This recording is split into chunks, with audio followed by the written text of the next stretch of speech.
বন্ধুরা, সামনেই উল্টো রথ। জগন্নাথের প্রিয় ছানাপোড়া বাড়িতেই বানিয়ে ফেললাম। প্রথমে 1 লিটারের মতো দুধ জাল করে ছানা করে একটা ছাঁকনিতে ঢেলে রেখেছি জল ঝরানোর জন্য। বেশি সময় ধরে জল ঝরাতে হবে না, ছানাটা একটু জল জল অবস্থায় থাকলে ভালো হবে।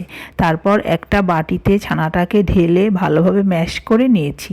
অন্য একটা পাত্রে 2 টেবিল চামচ ময়দা, 2 টেবিল চামচ সুজি, 2 টেবিল চামচ চিনি, 1 চামচ ঘি, হাফ চামচ বেকিং পাউডার, 1 চিমটি বেকিং সোডা নিয়েছি। চিনিটা তোমাদের ইচ্ছা মতো কম বা বেশি দিতে পারো। তারপর সব উপকরণগুলো ছানার মধ্যে দিয়ে ভালোভাবে মিশিয়ে নিয়েছি। একটু শক্ত মনে হয়েছিল বন্ধুরা, এজন্য 1 হাতা লিকুইড দুধ দিয়েছি। তোমরা ছানার জলও দিতে পারো। 10 মিনিট ঢেকে রেখেছিলাম সেট হওয়ার জন্য। এদিকে একটা কেক টিন নিয়ে ভিতরে কলার পাতা দিয়ে ঘি মাখিয়ে রেডি করে রেখেছি।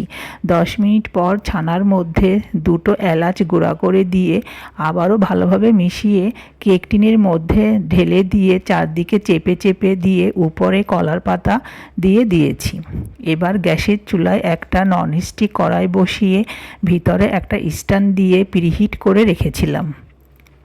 তারপর বাটিটা বসিয়ে দিয়ে ঢাকনা দিয়েছি। ছিদ্রটা একটা কাগজ দিয়ে বন্ধ করে 40 মিনিটের লো হিটে রেখেছিলাম।